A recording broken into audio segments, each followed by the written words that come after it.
નમસ્કાર મિત્રો, ફરી એકવાર આપણી યુટ્યુબ ચેનલ પર નવા વિડીયો સાથે આપનું હાર્દિક સ્વાગત કરું છું. જો તમે આ ચેનલ પર નવા હોય તો આપણી ચેનલને સબસ્ક્રાઇબ કરી લેજો, જેથી સરકારી ભરતીને લગતી અવનવી અપડેટ્સ મળતી રહે. અને જો તમે આપણા વોટ્સએપ ગ્રુપમાં જોડાયા ન હોય તો તેની લિંક ડિસ્ક્રિપ્શનમાં આપેલી છે, જ્યાંથી તમે જોડાઈ શકો છો. જ્યાં 800થી વધુ મેમ્બર્સ જોડાયેલા છે અને ત્યાં આપણે વિડીયોની PDF તેમજ અન્ય ભરતી વિશેની તમામ માહિતીઓ મળતી રહેશે.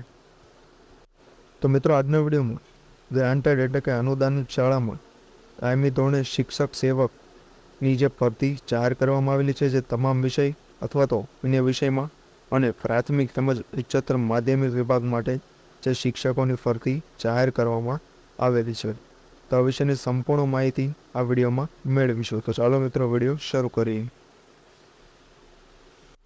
તો મિત્રો, સૌપ્રથમ જોવામાં આવે તો શિક્ષક સેવક પૂર્ણકાલીન એટલે કે જે કાયમી શિક્ષક કહી શકાય, એટલે કે શિક્ષણ સેવક પૂર્ણકાલીન જે અનુદાનિત ગ્રાન્ટેડ શાળા, તે ઉપરાંત સમાજશાસ્ત્ર અને જે સર્વ એટલે કે તમામ વિષય માટે ભરતી આવેલી છે.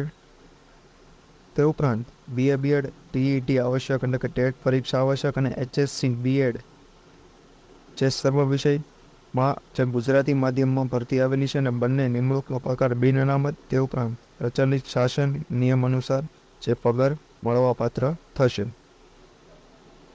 તે ઉપરાંત અન્ય ઉચ્ચતર માધ્યમિકની વાત કરવામાં આવે તો તમામ શિક્ષક સેવક પૂર્ણકાલીન અનુદાનિત શાળામાં અને ભૌતિકશાસ્ત્ર, રસાયણશાસ્ત્ર, ગણિત અને જીવશાસ્ત્ર એમ 4 વિષયોમાં ભરતી આવેલી છે.